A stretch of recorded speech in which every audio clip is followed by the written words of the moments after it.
All right, all right, all right. What's good, party people? Here we are for another episode of Terrible Child Tuesday. And excuse me for that double audio there, guys, as I see it was playing there in the stream. My bad about that. But give me just a moment, guys, as we get her cracking. And y'all know how we're going to do this thing. Welcome to the show, guys. We're about to get it started here in just a moment. Give me a hot second here. But how's everybody doing tonight, man? I'm going to give you guys a quick update tonight as far as, you know, how everything will be handled tonight. Don't plan to be before you too long, guys. You know, I'm going on vacation. So, you know, y'all know how that goes. So I don't plan to be before you guys extremely long, but, you know, we're definitely going to have some fun here tonight. And as you can see, I'm looking at the computer, man, just making sure everything is coming through the way it's supposed to. Give me a hot moment here, guys. I'm going to share the stream out with a few special people, and then y'all know how we do, man. We're going to get it cracking. But what's happening, man? How's everybody doing tonight so far? Hope you guys are well. Get everything shared out here. And share it with a few special folks. And we're going to get it started, man. Got quite a bit to talk about here tonight, man. And like I said, it's going to be a shorter show than usual. Once most of you guys get in here, I'm going to give you guys an update pretty much on how we're going to do the show going forward. As far as the format, we're going to change it up a little bit. Just a little bit. You know, nothing to be too concerned about. So don't be too wary. But I'll tell you guys here in just a moment. I sent it out there to my father-in-law, Leonard. And now let me get it sent to my cousin / big brother, Floyd. All right, so let's go ahead and get her done. What's up, everybody? How y'all doing, man? Hope y'all are well. Let me make sure the camera is focused in. You're going to see it trying to focus. Let me hold still for a moment. There it is. All right. So let's check in, man, in the chat and see who's already up in here, man. Give some quick shout outs really quick. And then we're going to jump right into it. More AGWS. What's up, man? The Hawk. Joseph Dalavecchia. Or is it Dalavici? Am I saying that correctly? I want to get your name right if I can. Vista Light. Y Diggy. Patrick Covington. Jay Will. Jared Devil. X Savage X. Ollie Howard. Jay Waller 4112. Nightwolf. Nays is in the building. Matt Bano, Carlton Carey, and Steelers for Life is the last one to slide up in there. Actually, seldom seen. Keystone Wolf. All right, we'll stop there. Shout outs to all of you guys. Yusuf, shout outs to you as well. So let's go ahead and get it started, man. And real quick, you're going to hear me say this maybe twice tonight, but just want to give the quick format, you know, the new format, guys. Again, man, you've heard me say this from time and time again. You know, the shows are just extremely long, man, and I have other obligations and things like that. So we're going to try to get back on track and get a little more structure. What's up to my brother, Tony? Try to get a little more structure, man. What I think I'm going to do, guys, is go through my stuff, say what I want to say, you know, the topics, and then we'll open up the phone calls in the phone queue at the end. All right, we'll save all of the calls until the end, and I'm going to honestly say right now, I may or may not get to every call. You know, you guys got to respect that, you know, kind of I don't want to say first come, first serve type of basis, but the order of the queue is how we'll do it. Because, again, I got to get some structure going, man. You know, I feel like sometimes with the show, we're all over the place, and I don't want it to be that every week. It needs to have a little structure to it. And, again, I got to condense this time a little more, man. We go a little too long. And this is how we'll do it. You know, we'll go to the phone segment at the end, and let's do something that could benefit all of us. Okay, I'm going to say this, and this is not a requirement, but if anybody wants to jump ahead, like if you want me to break, and you got a call right now, you need me to take your call right now, I will do that if you offer a small donation. Now, again, that's not me telling you to donate. I'm just saying, if you can't wait until the phone segment, if you want to move up in the queue, you can drop a donation. I have various ways to do it. If you do that, let me know it was you, whether you type it in the chat, whether you send me a Cash App, whether you send me a PayPal, let me know who it was, and I will move you up and I will take your call. So I think that's fair. Give me your feedback on that, guys. Again, this is a community show. Give me your feedback. So let's say it again. going forward, we're going to try to keep this show a little shorter. You know, we can't keep going super long every night. I'm actually going on vacation tomorrow morning. My wife, my son, and myself, you know, we're going down to Florida. Got an early flight, so of course tonight I can't be too long. But, you know, we just want to condense the show, and what we're going to do is let me hit the topics, and then we'll take phone calls at the end of the show. For those of you guys who want to break in and jump the line, I'll let you do that for a small donation. Fair? Y'all think that's fair? Otherwise, you can call in. It doesn't require any donation. Y'all let me know. What do y'all think about that? But all right, man, let's get into it, man. Let me hit my topics. And I'll be peeking in the chat to see what some of you guys have. So we definitely want to talk about Devin Bush, man. I meant to get to this last week in terms of his, his signing his contract, and I didn't get to it. We had so much, other stuff going on with the phone calls, and we had, Kenyon came on and shared his piece. So definitely, sometimes you're led astray to another part of a conversation that is still good content. So sometimes I'm going to hit everything on the docket. Sometimes I don't. So let's go back and revisit that. And I am going to talk about Devin Bush as well. What he's already doing at OTAs. So basically, we all know he's signed by now. So if some of you guys that might not know that, he has signed his contract. It's $18 million, 18 something, fully guaranteed. And I just think it's phenomenal, man. Number one, that he got the deal done quickly. I'm glad to see that. Justin Lane still hasn't signed his yet, but I understand. It's all a business looking at where he got drafted. I see some people trying to give him a hard time. Come on, man, guys. This is a business. He's a third rounder. So obviously, he's looking around the league to try to figure out exactly. I'm reading a text from Tony. Me and Tony will talk about that offline. Tony, you crazy. But yeah, he's basically, he's picked at number 3. He's a third round pick and the second third round pick at that. So based on position, he has to get through it with his agent, and they have to do the negotiation piece. Stop beating the guy up for not signing. I'm pretty sure he's going to sign soon. We see this every year. You have players sign, some early, some later. It is what it is, but he was going to sign. Don't worry about that. It's a business. He's trying to get as much money as he can. But again, like I said, on the flip side of that, it's good to see Derek Bush. Why am I calling him Derek Bush? Devin Bush. It's good to see Devin Bush has already signed his contract. And that's phenomenal, man. One day you're just a regular guy, and then the next day you got $18 million guaranteed. What a wonderful, wonderful world of sports, right? So I'm happy for him. But let's talk about this guy already calling plays. Now, we heard about this at the rookie minicamp, okay? And we got excited about that, and that was cute. But they're saying that he's doing it at OTAs. He's already doing it at OTAs, okay? And he's running with the first team. He's had some first team action. Now, this bears the question.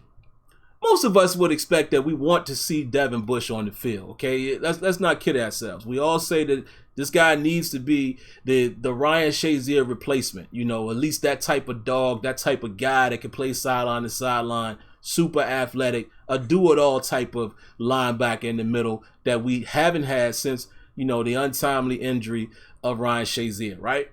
We want to see him on the field, but this bears a question. Who does he take off the field? Who do you think he replaces if he continues to show improve and, let's say through training camp he's getting it done. Let's say through preseason he's getting it done. Who does he take off the field? Is it Vince Williams? Is it Mark Barron?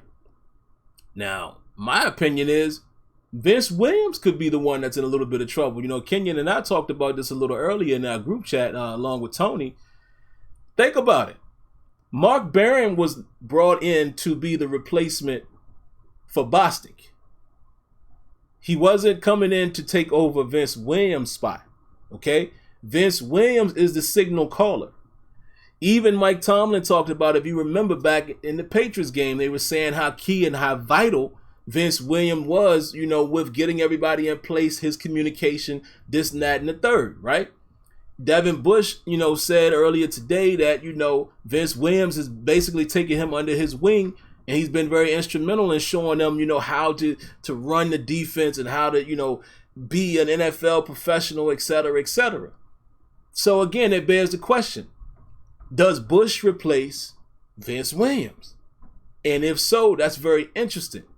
Because again, I like Vince Williams. Now, do I think Devin Bush could potentially be a better linebacker? Yeah. But I like Vince Williams, and I do like that communication, that buzzword that we kept hearing the last several years. What happened with the Steelers defense, and why was this a broken play, and where was the breaking down in coverage? And they always say communication, communication. So it's interesting to see who would Devin Bush take off the field. Because again, his spot is the spot that Vince Williams is playing. If anything, you might see a situation where they swap and Bush takes over his spot and then Vince Williams moves over to the other spot, leaving Mark Barron to be kind of a wild card. Or it could be that they are expecting to get Bush up to speed and it's Bush and Barron. I don't know. You see what I'm saying? This is interesting. Again, like I said, as far as how they behave and what they're doing for each, for that position, Bush and Vince Williams play the same position. So it's a good question, man. Who does he push off? Who does he push off the field? You know what I mean? If he's already getting first team reps and if he eventually becomes the starter. Very, very good question in my opinion. So I definitely want to hear that from you guys, man. You guys let me know what y'all think there. And let's not get crazy. I know some of us have these high hopes for every draft pick. Let's not get crazy and say it's going to be Ulysses Gilbert. We don't know any of that yet. We have to assume that those guys are long shots, both him and Sutton Smith, even though I think, the path to the 53 has improved for Sutton Smith with a guy like Keon Adams being released. His path may have improved, even with Ola, being there, Adeniyi or Adeni. I still can't remember which way it's actually pronounced, but y'all know who I'm talking about. I do think Sutton Smith's path to the 53 is a lot smoother. But still, let's not act like that we think these guys are going to come in and be terrors right out the gate. Let's not do that. So that's an interesting question. Now, the next thing I wanted to talk about here, man, Big Ben Roethlisberger's apology to Antonio Brown, okay? The question I have is, was it sincere? Was it sincere? I'll let you guys ponder on that for a moment. Don't forget, guys, we're changing things up a little bit here tonight. I said it at the start of the show, but for you guys who came in later, we're going to now hold all phone calls until the end of the show. We'll have a phone call segment. I can't promise that I will get to each call. I will answer the calls in the order of the queue, okay? If you need to speak right away, if you must have your call answered, I will allow you to jump up in the list if you donate. Small donation can move you up. If not, I'll just answer each call in the order that it was received. And obviously, as we grow, I might not get to every phone call. So we're going to do it that way because it's a lot easier. I think when I break and take phone calls in between, the show kind of gets off track. So I'm just trying to have some structure here. So yeah. Do y'all think Ben Roethlisberger's, was his apology sincere? I'm going to let you continue to ponder on that. And before we get to that, let's talk about what Ben Roethlisberger did with the boat trip. Now, here's the funny thing. That word trip, to me, that's the key word that I want you to pay attention to. Because the media is a trip. The media is a trip. You understand what I'm saying? It's because the media always tries to spin stuff, right? Ben Roethlisberger has been doing this. He's been taking these escapades or trips or whatever you want to call them. He's been doing it. Sometimes it's with the O-line. Sometimes it's with skill positions. If I'm not mistaken, I think AB and Le'Veon Bell was a part of it at one year. Okay? But you see how the media tries to spin it and they make it seem like now Big Roethlisberger is doing everything he can to show that he's not who Le'Veon Bell said he was, and Antonio Brown, and he's being a true leader, and blah, blah, blah. Now, some of you might think that I'm criticizing Ben about that. I'm not. I think it's great. I think it's phenomenal that Roethlisberger is seeming to be more out in the open now. Because again, like I said, he's done some of these things in the past pretty much every year, but it wasn't as much of a story. It wasn't as much of an emphasis on it. Even his participation, with the early, the voluntary workouts and now OTAs, and we'll see how far into the OTAs he goes, but I'm assuming he's there now, right? Excuse me. So he's definitely doing all the right things and is getting more attention, and it's great. I think it's great that it wasn't just a trip. It was more of a bonding experience, allowing each other, to get familiar with each other, especially with some of the newer guys and things of that nature. But also the fact that, they turned the golf course into a practice field and they went through some routes, and they had a little players, a little mini training camp there with the players. I love that, because I strongly believe that good teams, there has to be chemistry throughout. That was the one thing that I agree with that Antonio Brown said about Roethlisberger, if it was true. Again, this is all a legend. But when Antonio Brown said that, he never got with those guys or got with the team in the offseason to go over things and, throw balls, et cetera, if that is to be true, then I would fully agree that's not a good thing. That's not the way to be a leader. That's not the way you're going to develop the real chemistry. And it's not just on the field, just that chemistry for one another. So it's always good to hear about Roethlisberger doing these things. So I'm glad it's a little more vocal and it's more in our face this year, but it's good to see that. Okay? It wasn't just a trip. They did some work, and I think it's going to pay off, particularly with the newer guys, with your Moncriefs of the world, and with even James Washington going in his second year. And of course, when he's able to throw to Deontay Johnson, which I believe Johnson and I think Snell was at the, the rookie thing that they have to do through the NFLPAs. That's why they didn't attend. But he basically took most of the skill players, even some of the guys that might not even make the roster. So I thought it was just a good gesture. But again, I'm never upset about any of that. Never upset about seeing team chemistry coming from the leader and the quarterback of the club. Now let's get into this apology. I'm going to take a slightly different spin at it. I don't know if it was sincere or not. And the reason why I say that is this is the Ben Roethlisberger that we know. Okay? Again, listen, I love the guy as my quarterback. When he's not forcing interceptions. I love what he does on the field. But I've also, with being a fan for so long and being able to have watched Roethlisberger's whole career, I know what type of guy he is, man. He is Mr. Passive Aggressive. He's always going to look positive and, he's always going to say the right things when he has the opportunity to do so. In front of the camera or, exclusive interview. So I can't say if it's sincere or not, because this is what he always does. And, why wait till now to do it? I don't know. Maybe he figures that now it's closer to OTAs when he's going to be around media. Let's get out ahead of it. I don't know. You could argue, should he have done it earlier? I don't know. But I'm just saying, Roethlisberger knows how to play both sides of the fence. Okay? He knows how to play both sides of the fence. And here's my criticism about the apology. I don't think it was needed in that setting. I don't think it was needed at this moment for Ben to have this one-on-one interview that's displayed to everybody. Because again, at OTAs today, the media is right there asking him some of the same questions. You see what I'm saying? So to me, it looks like somewhat of a stunt.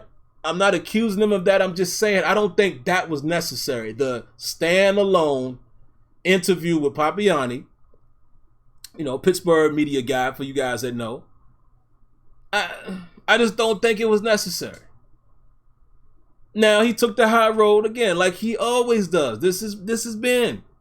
I'm not surprised. I'm just saying, was it sincere or not? I don't know, man. I see people trying to say how sincere he was, and I see people saying how unsincere he was, if that's a word. And I'm like, we don't know. This is the same song and dance. However, this is where I got the beef. Then you see Antonio Brown this guy, writes Two-Face.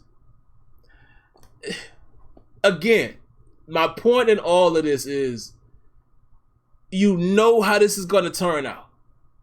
You've done a masterful job, Ben, by being quiet and not saying anything until you had to. But that is my same point. I don't think that one-on-one interview was necessary because it talked a lot about the Ben Roethlisberger and Antonio Brown relationship. I just don't think it was necessary at this juncture. You're going to be asked about it in OTAs anyway. So that's why it kind of makes me look at it like, come on, son. Come on. You didn't have to do that. And then AB even looking worse. Like, why are you still... only reason why I'm saying any of this, guys, because I don't want this thing to linger on. I don't want the season narrative to be about, are the Steelers doing good without Antonio Brown? And is Ben Roethlisberger, is he still concerned about their friendship? And is that hindering his play? I don't want to hear none of this. I want this to be a new leaf. Turn the new leaf over and let's go. So that's the only reason why, I'm just answering that question to you guys. How did y'all feel about the apology? And you think it was sincere? Was it necessary? I don't know. Okay? I don't know. But outside of that, man, the only other news that I have, man, that I wanted to talk about a little bit, even though these guys are no longer Pittsburgh Steelers, it's just mighty interesting, man, seeing what's going on with Le'Veon Bell. I can't imagine what he could be thinking right about now. Can't imagine it. I can't imagine what he has to be thinking right about now, where you got the GM and the coach feuding. The GM gets let go. The coach is running the show now. It's rumors that coach didn't want to pay you, didn't really want you there. And there's even other slight rumors of him being traded. Grass ain't always green, man. Again, like I said, I'm putting Le'Veon Bell in the past. I appreciate Bell for what he did when he was a Steeler. No disrespect to him. I'm glad he got whatever money he got. I hope he has a great career. I don't think it's going to pan out that way because I think the Jets are dysfunctional. But, excuse me, the irony of it all is exactly what most of us said happened. You sat out all that time. You still ended up not really getting that much more than what you would have got at Pittsburgh. You didn't get anywhere close to the number that you were setting your bar at. You didn't get no 17 per year. And like I said, after it's all said and done, the guaranteed money ended up being relatively close. Of course, the Jets being a little more. But in the thick of things, his guaranteed money, he would have virtually gotten that with the Steelers in 2 years. He would have made $33 million in 2 years with the Steelers. Even though it wasn't quote-unquote fully guaranteed that, had he been on the team for 2 years, which he would have been, going into this season would have given him the total of $33 million from last year to this year. And you were being paid $15 million a year. And look at the drama now that's already happening with the New York Jets. Just saying. Tough situation. The next thing I wanted to talk about, man, and then we'll grab some calls if you guys want to call in. Again, he's not a Steeler, but, it was a lot of you guys out there, even some of you guys watching, that was saying, we need to trade for Patrick Peterson. Oh, let's get Patrick Peterson. Now, talent-wise, absolutely, I would have loved him. But just imagine had we traded for Patrick Peterson, and now we would be dealing with another issue off field. Well, for you guys that don't know, Patrick Peterson was, suspended or is expected to be suspended 6 games for PED use. So just imagine had the Steelers traded for him, and now the conversation we're having tonight is newly acquired Pittsburgh Steeler, Patrick Peterson, unable to participate in X, Y, and Z because he will be suspended 6 games for, the substance abuse policy. How would you guys have felt about that? My, oh my, oh my. Pretty crazy, right? Pretty crazy. But yeah, of course you can't predict these things. These type of things happen. It is what it is. Actually, I'm sorry. One other note before I open up the phone queue. And guys, if you want to call, I see nobody's in the queue right now, but if you want to call in, We'll take a few calls. Right now, let's see. What are we at? Phone number here is area 619-924-0818. If you want to call in, again, 619-924-0818. I'll give you a couple minutes, and then we'll move on to the next one. But yeah, one other side note, man. Read some information today about Deontay Johnson. They're saying that he got maybe a snap or two at slot, but he worked mostly on the outside. Again, when I get a chance, I keep telling y'all this, but I promise it's coming. When I get a chance, man, before the season starts, we got plenty of time. I'm going to do more visual profiling of these guys, and we'll do it live together. I'll pull up footage, and we'll talk about it in stream.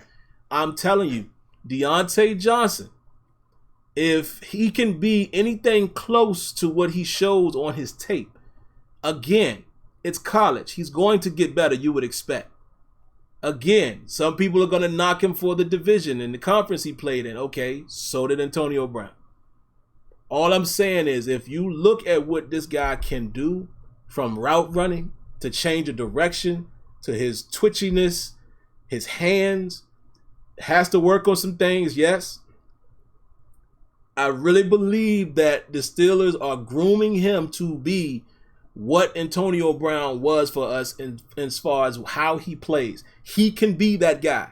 He can be that X receiver. He can be the guy that can work off a press and beat one-on-one coverage with his moves. He's going to have to get stronger. We've said this for the last 2 weeks now, but I like to repeat some things for you guys who might be new to the show. He definitely has to work on his strength. He's definitely going to have to work on concentration catching. Sometimes there's balls thrown here or high, hits him in his hands, and he drops it. Not too many of those, but you've seen some of that in his tape. But I promise you, this guy could be, for the Steelers, what Antonio Brown was in terms of what he was able to do. Not saying he's going to be AB, an identical version of him, and even the production. I'm just saying, you watch him, they're definitely grooming him to be that, and he looks eerily similar to Antonio Brown in action. So to see that he's being worked out mostly on the outside, again, this is another question. Whose job could be in jeopardy if this guy rises? Is it Moncrief? See what I'm saying? Right now, you would assume Moncrief is the X. Juju will be the Z. And, well, yeah, in most cases, if they go 2 receiver sets, one on each side, you would think it would be Moncrief and Juju. Could be Juju and James Washington. But right now, you would expect that when they go 3 receiver sets, you got Moncrief at the X, you put Juju inside, would love that, and then you would hope James Washington can hold down the Z. And then there'll be some variation of that where they can work in Johnson in the slot and, maybe put him at the X and put Juju at the Z, or put Moncrief in the slot since he's done both. So it's going to be interesting, but it seems as if the X starting position is the one that's up for grabs. You would assume it goes to Moncrief right now, but we'll see how this thing plays out. All right, so that's pretty much all I got, man, just from me. Let me see what you guys got in the chat, and if anybody is this call, I do see we have a caller in the queue. We're going to grab area code 313. Again, guys, we'll give you about 2 minutes or so on the call. But let's get them in. Give me just a second. All right, area code 313. You are live. What you got for us tonight? Hey, what's going on, Sim? What's going on, man? I'm doing good. That's good. This is your boy, Old School from Detroit, calling you, man. I'm sitting here checking you out, listening to what's going on in Steelers Nation. Yes, sir. And just comment on you, just to comment a little bit, dealing with the receiver from Toledo, Mr. Johnson. Mm-hmm. Yeah, I agree with you, but what I'm going to say is he can go 2 ways. We hoping he can be like AB was, but there's another receiver similar to him, same size, and was just like that, quick, fast, and everything. Do you remember Troy Edwards? Troy Edwards? No. Our first round draft pick, 16th overall out of Louisiana Tech. Remember him? How long ago was that? I don't remember him right off. Oh, baby. Oh, man. Mr. Steelers. Wait a minute. Troy Edwards. He was our first-round draft pick out of Louisiana Tech. He caught one game against Nebraska, like 16 catches for 300 yards. It's right around when, who was the other receiver we had over there? Troy Edwards was playing when we had, I think, Neil Coleman and all them was on the team. And we picked up the receiver from Courtney Hawkins came over from Atlanta. Do you remember that? I do remember Hawkins. Yeah, and somebody here in the chat said it was back in around 2000. Yeah, see, I was a little young. Number one overall pick. I was a little younger then, so I probably wasn't following it as tough. As far like I probably didn't know the whole roster back in them days, but yeah, I'm following. Yeah. Matter of fact, he was drafted in 1999. I went to New York to the draft that year. That's when Philadelphia took Donovan McNabb. We took Troy Edwards out of Louisiana Tech. Wow. Yeah, see, I don't even remember that guy. Right. Wow. When you probably put up some old footage on him, you will see. But then he's the same height, like 5'10", 5'11". He's around that 190. And when you look at his tape, you're gonna be like, wow. But he had one problem. He had the dropsies, and he was scared of NFL contact. This is what we're gonna have to see what's coming on with Deontay Johnson. Is he gonna be? Because AB, well, I give him his credit. AB is kind of fearless. He'll take a hit, as we know. AB, you got to be kind of, that big lion-hearted type dude in the NFL, especially when you're going across the middle and when you're small like that, because that's the first thing how they're going to test you is, can you take an NFL hit? Absolutely. And you see guys explode, and you see guys lose it. That's where we're going to look at from Mr. Johnson. So I'm going to sit back and listen to you, but appreciate it. But, yeah, that's my theory on our new receiver. He's going to be a Troy Edwards or he's going to be like AB.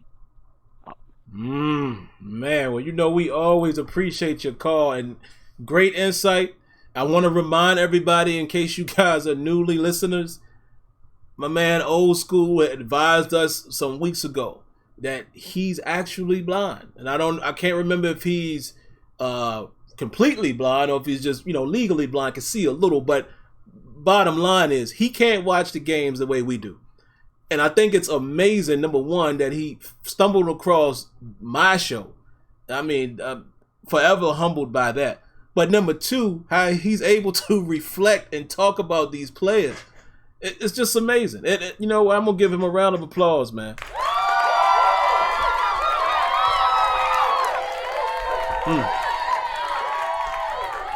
If that doesn't deserve a round of applause, I don't know what does, man. Just phenomenal stuff. And like I said, I am forever humbled by his presence.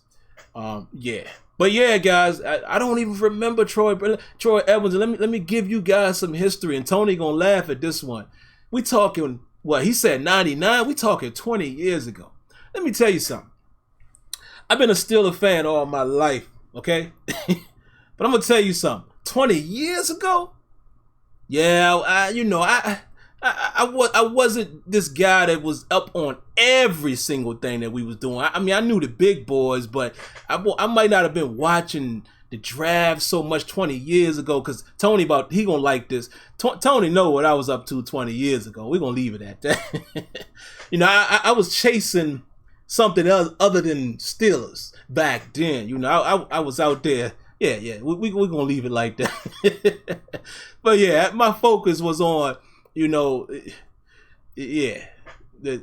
them females was really controlling my life back then. So I'm going to tell you, I might have missed a couple things. I might have been on a date on draft night. I still knew my Steelers, but not the way your boy know the Steelers now. I can tell you who the water boy is now. Back 20 years ago, I just had some other obligations that kind of took me, So, yeah, I don't remember that dude, man. I'm going to be honest with you. I do not remember that guy. But, yeah, man, I hope it doesn't end up like that. But I love the comparison, man, because he's absolutely right. Looking at, and I'm going to go back and look at some Troy Edwards film if I can find it, from before he was drafted. He's right, though. Looking at Deontay Johnson, he could end up being what AB was for us. And again, nobody is AB. But he could end up being that type of player, looking at how he plays, or he could be a bust. Could be a bust. I mean, it's just that reality, man. And that's how a lot of you guys, people have complimented me by saying, man, you don't really get too bent out of shape during the draft and all that. No, man, because all of these guys are basically potential. You're drafting on potential. You don't know what any of these guys are going to be, even your first rounders. You never know. That's why I rarely say a pick is a bad pick. I'll give you a perfect example. When I say a pick is a bad pick, I'm talking like, and this again, personal preference. I think taking Daniel Jones over Dwayne Haskins was a bad pick in theory. Only because if you look at the production, I mean, it's night and day.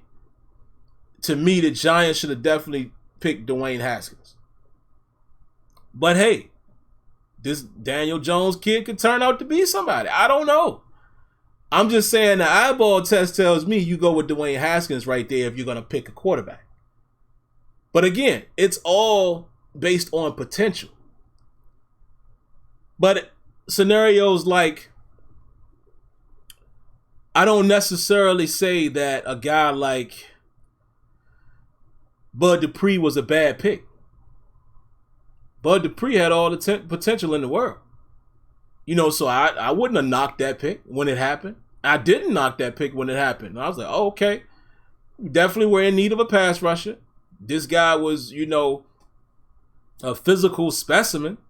He was productive in college. He wasn't the best, but he was solid. I'm saying, okay, I see the potential here. So I had to wait and see. Now, what do we all say about Bud Dupree? Elmer, as Kenyon calls him.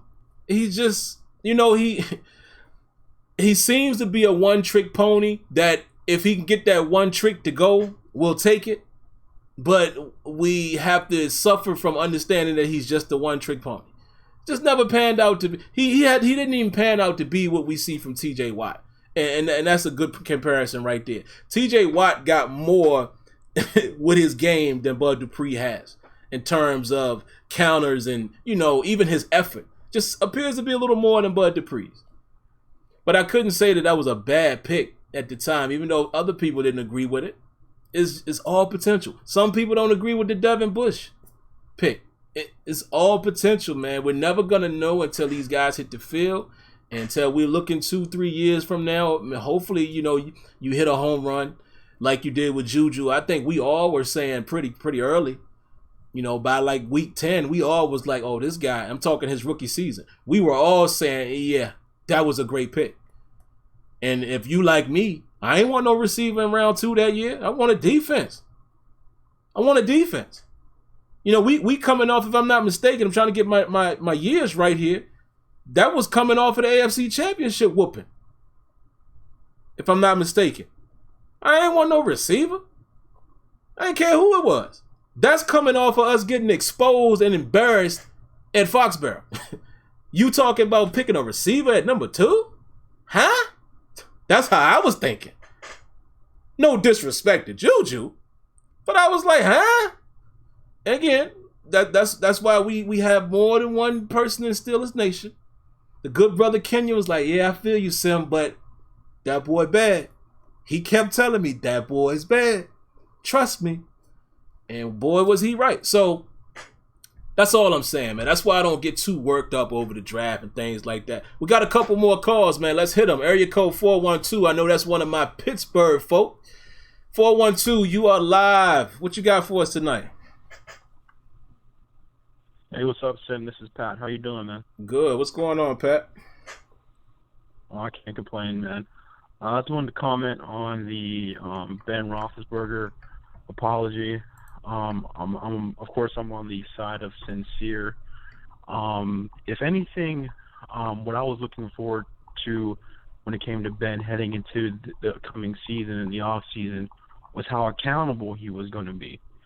And based on the interview and I heard his post interview from the OTAs, that's exactly what I got. And I feel he showed that, I think did miss sort of a lack of leadership in the whole situation. And I think now, with how important the season is going to be this year and towards the expectations of what the Steelers can be, I think Ben is starting to show his accountability role and be more accountable in the leadership and what he's doing. I think you're seeing that now, especially with him taking some of the teammates on the trip. Even though he's done that before, I think this one was more important to build camaraderie and chemistry among the teammates, addressing some of the things that he missed out on with the whole AB thing. And I don't know if you watched First Take on ESPN today. Where I saw a little bit of highlights from it. I got to agree with Max on this one. Ben is, I think, more so when it comes to the social media end of the NFL, is kind of more savvy than AB is, because you see Ben, he hasn't said anything until now, and with AB and what he's done, talking about Juju and saying the things he said after he's left, you'd have thought he would have been satisfied getting the things that he wanted, but he's saying things about Juju and bringing up an old tweet from when Juju was in college. You thinking that's gonna make Juju look bad? It makes you even more of a hypocrite than before. And then after Ben's interview, you want to call him two-faced. What does that solve? What does that help? What does that help? It makes you look even more salty than before. So I don't understand that. It just gives Ben even more points. And now I agree with maybe people that it didn't need to be said, but I feel like in some aspects we probably needed to hear his side of the thing to get a certain understanding of the situation. And I've had a question. I don't know if you saw my question in the queue. With the Steelers being more bold more bold than we've been with getting rid of AB, Le'Veon, and moving up 10 spots to get Devin Bush, what are our chances, do you think, of us landing a guy that just got released from his former team? It addresses a key need on the defense at nose tackle, and I think adding him alongside Hayward and to it would fortify the D line. What are our chances of getting Gerald McCoy? Thanks for taking my call, man. Definitely, man. Thanks for calling. And first and foremost, that want to thank again last week, man. Your dad called. I mean, that was special, man. I appreciate that. And tell him I said hello. Whew. Let's answer the Gerald McCoy question first.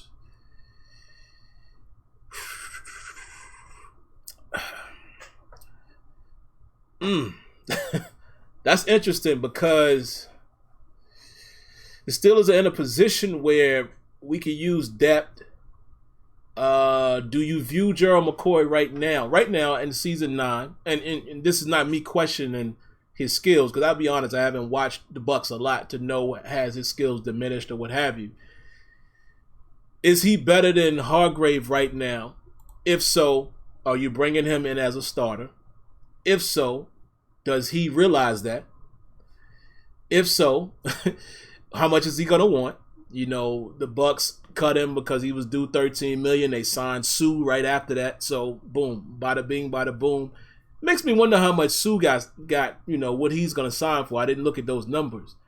But and then also, if I'm not mistaken, the Bucs, they ran primarily a 4-3, right? So, you know, technically Gerald McCoy is not, I don't think he was a technical nose, even though he was an interior tackle. He's probably skillful enough to, you know, to learn how to play the technique that we run, you know, in the 3-4. But even when we're in sub, you know, again, that could be somebody else that you utilize in that situation instead of perhaps Tuitt and Haywood. You know, it gives you a rotational piece there, depending on who starts in the sub. Excuse me. But it would come down to all of that, man. I think quietly as kept, it is a need. It definitely is a need. Interior lineman is a need. It definitely is, and I think, the Bugs kid out of Alabama, that was the reason why they went that direction later in the draft. We'll see. But yeah, I think a lot of the stars got to align in order for that to happen, man. I think McCoy, number one, being cut because of he knows that amount, he's going to still want some money. I think at 9 years, you're not washed yet. He has some juice in the tank, and like I said, Sue is still getting money. Sue had a great year last year. You look at what Aaron Donald is doing. Obviously, you're not those guys' age. He's a little older, probably about the same as Sue, if not younger. I'm just trying to remember, but I don't think the Steelers are willing to spend that type of money now because I don't think we have a huge amount of cap still left. But anything's possible, man. I mean, hey, if we can get better and try to compete, I will say this. The Steelers are showing me more aggressiveness than we've seen in recent years, so I wouldn't rule against it. I just don't think, I don't know. I just don't know how they would feel about the money that might have to be spent going in that direction. Oh, and as you guys can see, I just knocked my headphones out my ear. 2 more calls in the queue, man. Area code 803. You are live. What you got for us tonight? Hey, how you doing? This is Jason, South Carolina. Good. What's going on, Jason? We were talking about Troy Edwards. He was a very forgettable player. But I noticed one question I wanted to ask, but leading to that question is, most of the Steelers that are drafted, those players are kind of cogs. Antonio Brown just happened to be so much better than the most. But before Antonio Brown, there was Santonio Holmes. Yeah. And just imagine had San Antonio Holmes and Antonio Brown had overlap, had their time period had overlapped at some point, how dynamic the team would have been then. Wow. That would have been amazing. But Santonio Holmes he had a few things, a few off the field demons that he had to deal with, and I'm glad that he came back and retired as a Steeler and was so very, happy and everything about being that. But without Antonio Brown, do you think, other than being at Juju and McDonald, the key focus in the receiving game, do you think that will make it harder on other teams' defenses? Because other than Juju, they won't know who – the other teams really won't know who's going to be that next guy to step up. You think that will make the more offense more dynamic and less turnover prone, being that Antonio Brown was the main focus and everybody know the ball was going to Antonio in years past? Good question, man. Definitely appreciate your call, and I will answer your question right now. And guys, don't let me forget to, after I answer Jason's question, to comment on what Pat said about Max. Because I saw that on First Take, so y'all don't let me forget that in the chat.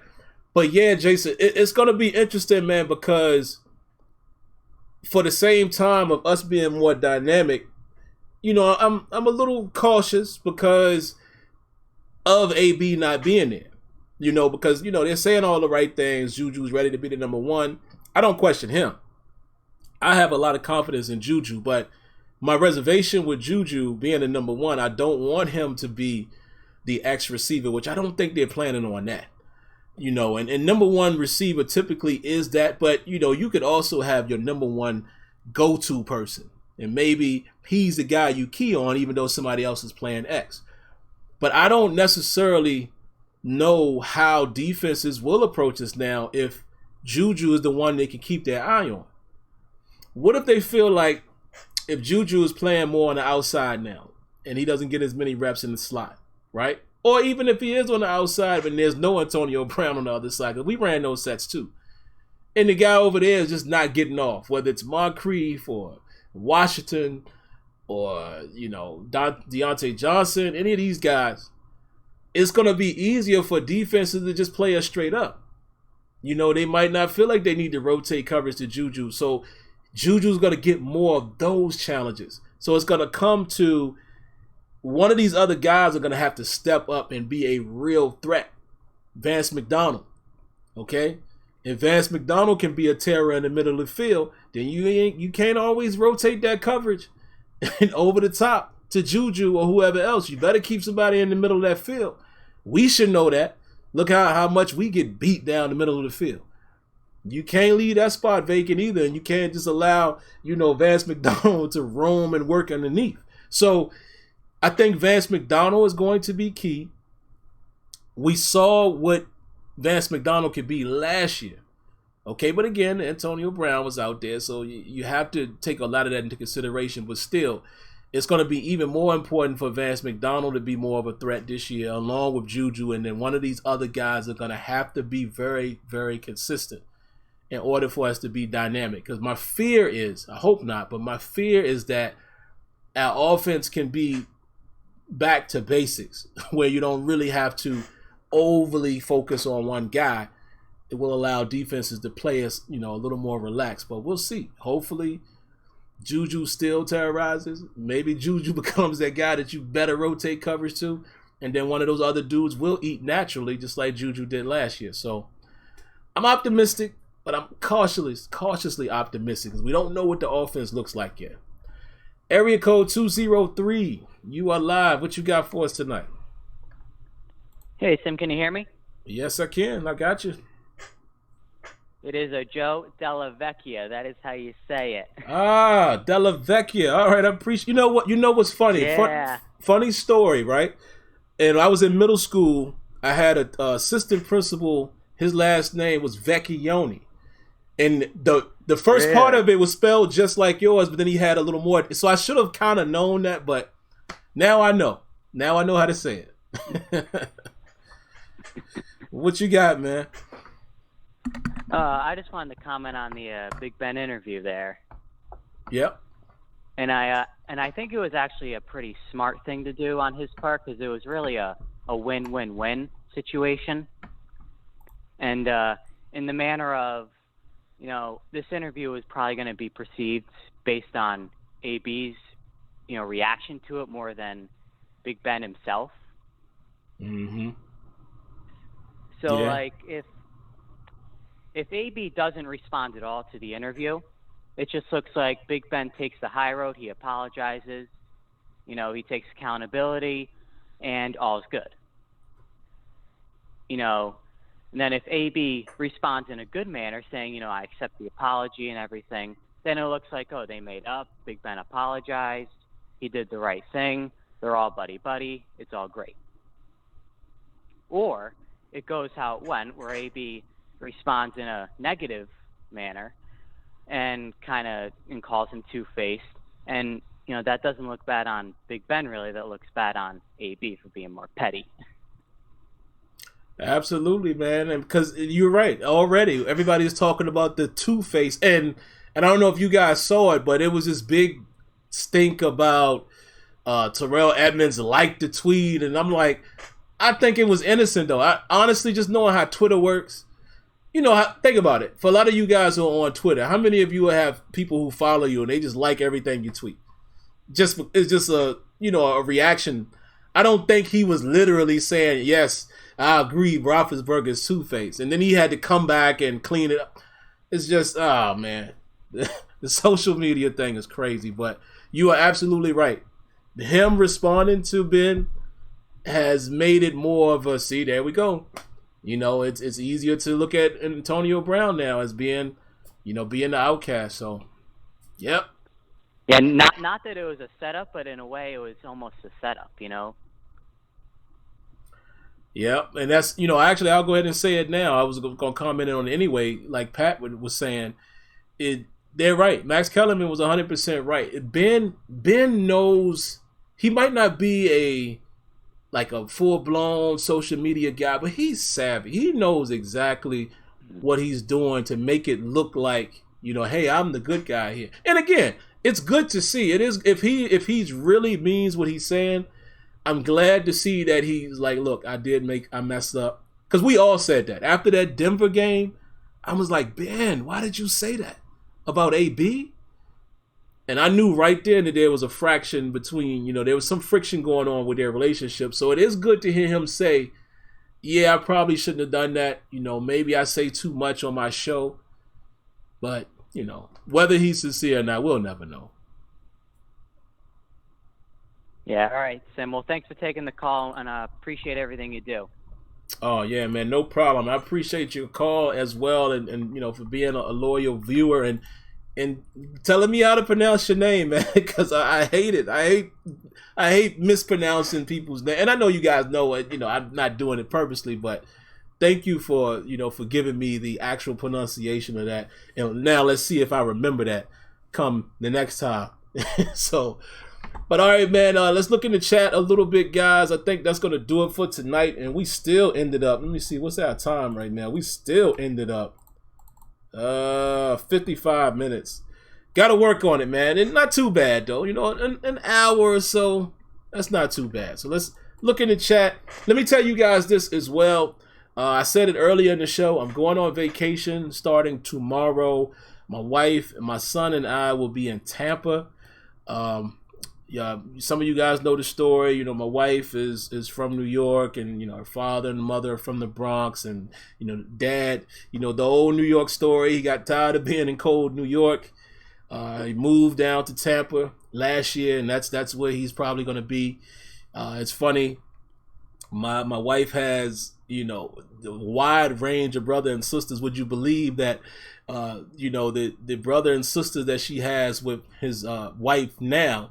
My wife's brother and sister are very young. She has a 13-year-old sister. Can you believe that? And I think her brother, my brother-in-law, how funny is that? Is 16, I believe, or 17. That's just crazy. Just crazy. But we're going to have a good time there, man. We're going to stay there for a week because obviously we don't get to see him as much. When they were in New York, we could drive up.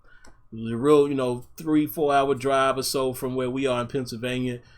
But, now it's difficult to get down there. So we're spending a week in Tampa. We got some plans to do a lot of different things. We might find our way to Orlando. Let me look around.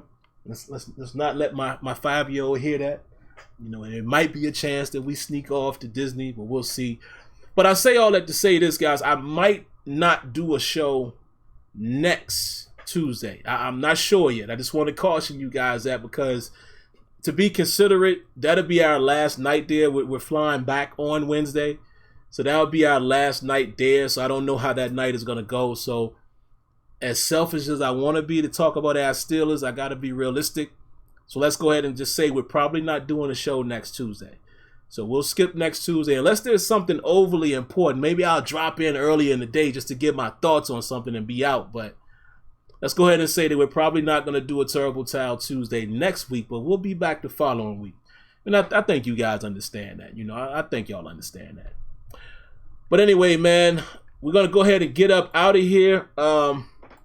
Shout outs to Steel Jedi too, man. And, I saw a video he did a day or so ago. It might have been earlier today, but I watched it today. He said he'd been working on his finals and things like that. So for you guys who follow him, that's why he hadn't done a lot of videos, but congratulations to him, man, getting his schooling and things like that and moving right along. So definitely go check him out as well, man. Go check him out and check out, other Steeler commentators, in my absence or whatever. But yeah, either way, we're going to make this thing happen 2 weeks from now in case there's not a show next week. But let's just go ahead and say there probably will not be one.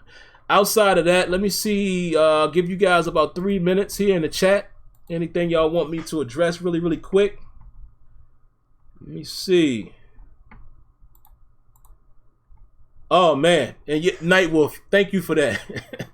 Yo, my man Jedi, shout outs to Steel, man. I don't know if he's in here tonight or if he'll see it. Boy, he had a bold prediction, man. Steel Jedi said we going 14-2, baby. Not only did he say that, he said no worse than 13-3. Not only did he say that, he said this is the year we win it all. He said we went in the bowl. We get number 7 this year. He went all the way there. But make sure you guys go check it. Oh, man. Tony. Come on, Tony. Man, I got to give Tony a round of applause, man.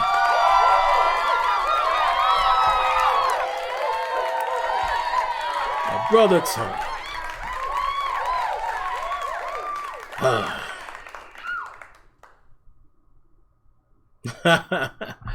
Tony, man, I appreciate you, man. Appreciate that donation, man. You already know. You already know. Family first, man. Appreciate you. And yeah, I will tell little man that But and since Tony did that, man, no, it's not 200 when I Wolf. It's 20. Believe me, if Tony was gonna donate $200, me and him would be together spending that $200. But just because Tony donated, I have to remind you guys, man. If you guys feel the need to donate, you can do it like Tony did here. Bottom left corner of the chat, there's a $sign. Okay, you can do it right there on YouTube. If you prefer another method, if you're a Cash App person, if you're a PayPal person, in the description, there's a name for my Cash App and for my PayPal. Feel free, and I will respond to you with a very, very big thank you. But other than that, let's see what else you guys got, man. Give me a few questions and comments, man. 2 minutes or so, and we'll be out of here. What y'all got? I appreciate all of the safe travel wishes, man. I appreciate that from you guys.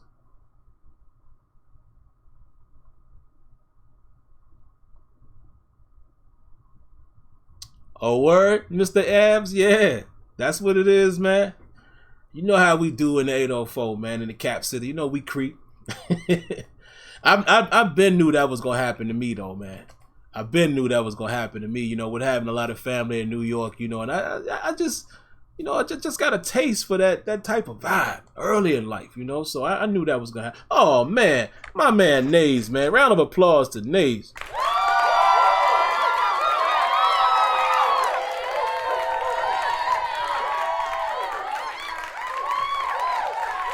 Appreciate your names, man. I appreciate the donation. He says, I am Sean, so I'll call you Sean. I appreciate it, Sean. Nightwolf says, Rodgers or Switzer? Woo!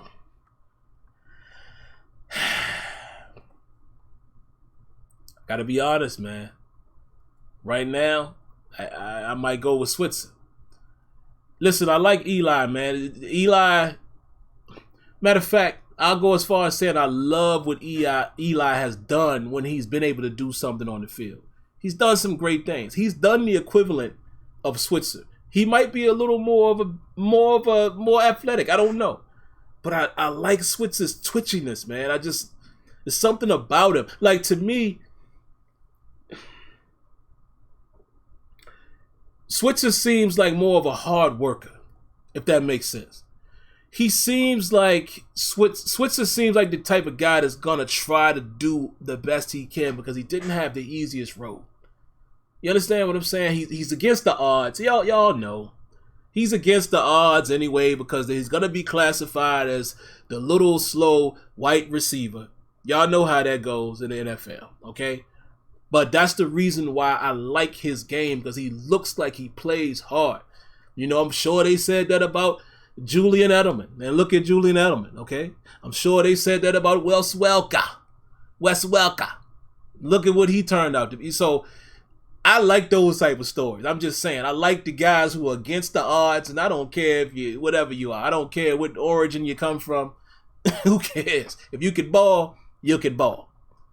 But right now, I like Switzer because Eli has to prove that he can be what he once was and better. So I like Switzer right now just because it's recency bias. I'll be honest. It's what we've seen the most recent. Russ, man. Round of applause. Appreciate you guys, man. You guys have no idea. Round of applause to you guys, man, because I know you guys do it out of love, man. So that's why I always appreciate the donations. But we're going to go ahead and get out of here, man. Mr. Ab says Eli is coming off of an injury, so that may take some years off him. Switzer is like our Edelman. Welker, as much as I hate the pass. Yeah, you're right, man. You're absolutely right. Ali Howard says he likes Rodgers. Now, before I go, Ali, if you don't mind, can you leave a little comment and say why you prefer Rodgers really, really quick? And once you do that, we'll be out of here after that. In the meantime, Nightwolf says, I like Switzer because his name rhymes with Chitson. I know what you're trying to say, but I ain't going to say it, man. The kids are watching. Ernest Grice says, you think Davis will have a great season to get that big money next year? Ooh, that's a good question there, Ernest. That's a very good question. He better. He better. Because obviously, even though they're not the same type of safety, the Steelers are looking to see where they can get better at safety. They are. There's no question. I know they're probably looking for a dime backer, but they also are looking to see where they can improve safety. You know, just seeing what they brought in terms of, you know, the UDFAs, your PJ Locks, and the Askew, Henry. I don't know if I'm saying his name right, but y'all know who I'm talking about from West Virginia. So Sean Davis has a lot to prove this year. Obviously, he doesn't have a fifth-year option because he wasn't a first-round pick, so he has to be re-signed. So, yeah. And y'all know the Steelers have a decent history of signing guys when they're a year before their last year, you know, doing the extension bit.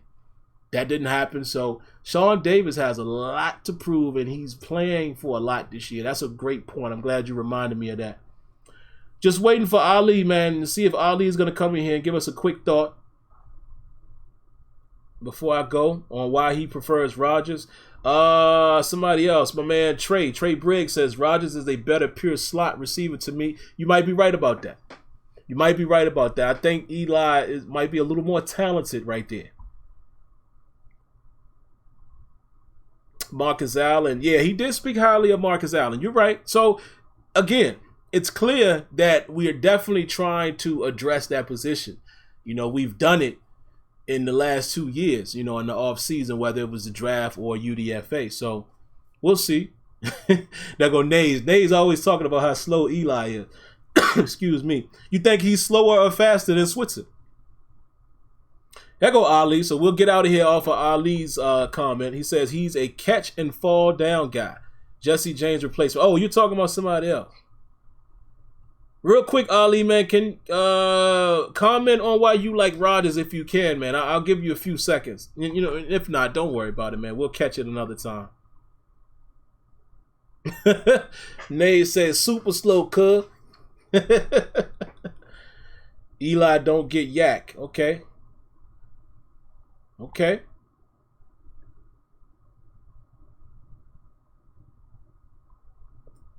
All right. Rodgers is fast, twitchy, just not too coordinated. Okay. Okay, Night Wolf, good observation. There we go. Ali says Switzer's just good at pretending. He could have gotten a big gain if he got one missed block. All right. So it's kind of split, man. I see some of you guys going with Switzer, some of you guys going with Eli. And again, I'll end it with this. I'm going with Switzer now because of recency bias.